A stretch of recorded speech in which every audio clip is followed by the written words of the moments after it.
सभी संगत को जय माता की। तो आज ले आई हूँ आप लोगों के लिए एक विषय कि घर के सेवादारों के ऊपर हम वीडियो बना चुके हैं, पर एक विषय और उठ के आया है जो आजकल बच्चों के प्रश्न हैं, उनकी क्वेरीज हैं, उसी के ऊपर वीडियो बना रही हूँ।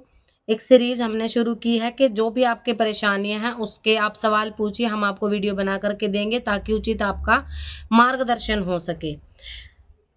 घर के सेवादार जो हमारे बुजुर्ग पिता दादा परदादा है ना, इसमें आते हैं। अब सेवादारनी क्या चीज है?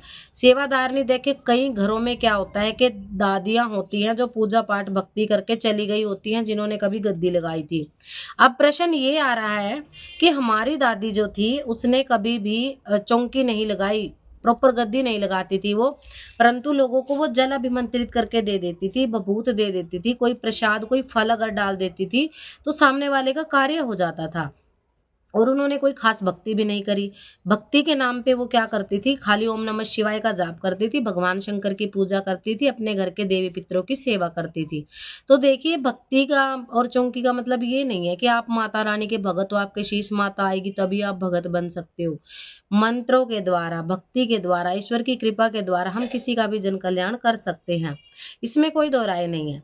तो अब दादी भी दो तरह से पूजी जाती हैं। कइयों के घरों में तो ये सामान्य सेवा वाली दादियाँ होती हैं, और कइयों के घरों में क्या होता है, जैसे खास करके मैं वाल्मीकि समाज की अगर बात करूं, वाल्मीकि समाज में क्या है कि जैसे दादियों को ना पूज लिया जाता है, यानी कि जैसे हम माता का भोग देते हैं उसी प्रकार से दादियों का भोग दिया जाता है।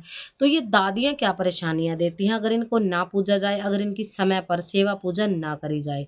दादियों से होने वाली परेशानियों का मैं यहाँ पे आपको बताऊंगी। आप अपने शरीर में लक्षण पहचान सकते हैं। देखो, अगर आपके घर में कोई दादी पूजित है, जो भक्ति करती थी, जो भक्तावल करती थी, उसके जाने के बाद अगर घर में कोई बच्चा भक्ति कर रहा है और दादी जो है आपकी पहले गद्दी लगा चुकी होती है और उसको आपने माता के साथ पूज लिया, कोई मीठे चावल दे देता है, कोई मीठी रोटी दे देता है, कोई सुअर की बच्ची, शराब, पान, अलग अलग तरह से, जैसे आपके घर की लाग है अलग अलग तरह से उनको भोग प्रसाद दिया जाता है।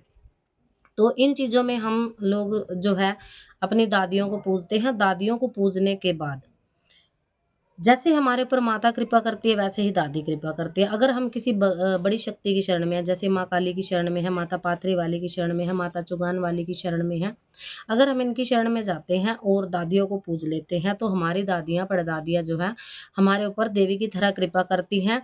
किसी भी प्रकार से चौकी गद्दी पे अगर हम किसी को झाड़ा देते हैं तो झाड़े से उनको आराम पहुंचता है।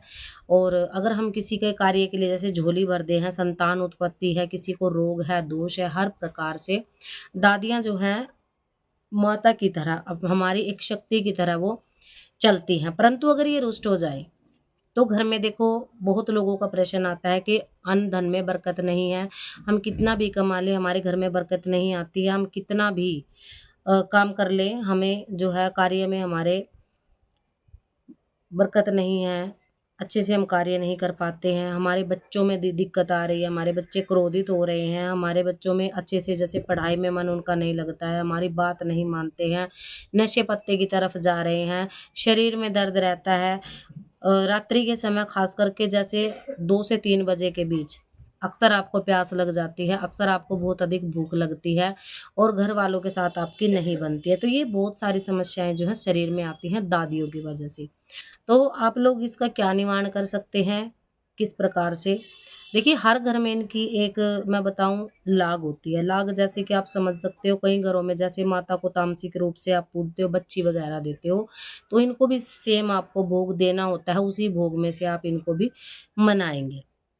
दूसरी कंडीशन होती है कि जैसे कईयों को पान और शराब, जैसे माँ काली का खप्पर दिया जाता है, शमशान में देते हैं, है ना? तो माँ काली के खप्पर के साथ ही इनका भी पान और शराब और पतासे, मिठाई, श्रृंगार, चुनरी ये रखना पड़ता है। तो ये माँ काली के साथ ज़्यादातर चलती हैं, चुराए वाली माँ के साथ ज़्यादातर चलती हैं। अब घर में जो भी साधक साधिका है, जो भी अब चौकी लगाने वाली है, जिनको समस्या आ रही है या जिनके सिर पे शीश पे शक्ति आ रही है, उनको क्या करना है, इनके नाम का वस्त्र रखना है, इनके नाम का श्रृंगार रखना है। वस्त्र और श्रृंगार रख के आप उसको, या तो आपके घर की कोई बेटी हो उसको दान करेंगे, घर की बेटी को पहनाएंगे, अच्छे से वस्त्र को सिलवा करके बढ़िया पहनने लायक वस्त्र आप दान करेंगे। लाल रंग का वस्त्र आपको दान करना है। उनके लिए चप्पल जूती आप दान जरूर करें। और सुहाग की जो सामग्री है वो ऐसी दान करें जो कि यूज हो सके।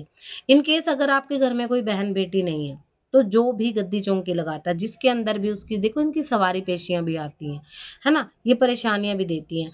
तो चौकी पे जो बैठने वाली माता बहन है वो ही इसको धारण करे। या अगर आप पुरुष भाई हो और आपके घर में दादी पूजित है, आपको नहीं पता है, तो आपकी पत्नी भी इसको धारण कर सकती है।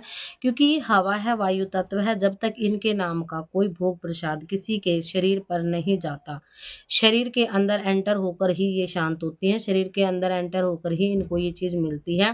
क्योंकि इनको खाने के लिए, अपनी इच्छाएं पूर्ण करने के लिए शरीर चाहिए, इसीलिए ये शरीर में जाती हैं। क्योंकि आप सभी जानते हैं जो भगत होते हैं, जो कभी भक्ति भक्ताई करते हैं, इनको मुक्ति नहीं मिल पाती है। ये यहीं इसी लोक में रह जाते हैं और बाद में परमात्मा की शरणागति, कुल वंश में अगर कोई बालक बालिका बहू बेटी भगवान की भक्ति करता है तो उसके शरीर के माध्यम से ही अपनी भक्ति को पूर्ण करते हैं, अपनी मुक्ति के रास्ते खोलती हैं। तो ये छोटी छोटी सी जानकारियां हैं आप लोगों के लिए दीवानी पात्री वाली चैनल के माध्यम से लेकर के आते रहते हैं। दादी जिनके घर में है सेवादारनी, इनके लिए आप माता का जब भी भोग निकालें, जब भी आपकी जैसे माँ काली की गद्दी है, प्रति शनिवार को आपको माँ काली की गद्दी के साथ साथ इनको भोग देना रहता है। इनको भोग दीजिए, अच्छे से इनको श्रृंगार की सामग्री दान कीजिए। 6 महीने के लिए आपको घर में रखनी होती है और अपने अपने कुल की लाग के हिसाब से।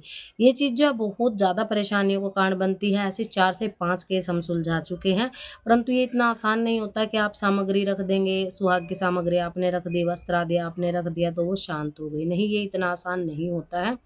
इन चीज़ों से आपको थोड़ा समय लगता है, इसमें 1 वर्ष का समय भी लग सकता है, 6 महीने का, आपकी जैसी भावना रहती है। तो आशा करती हैं आपको जानकारी पसंद आई होगी। मिलते हैं किसी नई जानकारी के साथ, तब तक स्वस्थ रहिए, खुश रहिए, मस्त रहिए। माता रानी सभी का कल्याण करिए। वीडियो अगर आपको पसंद आती है तो ज़्यादा से ज़्यादा शेयर किया करें, चैनल को सब्सक्राइब करके रखें। जय माता की।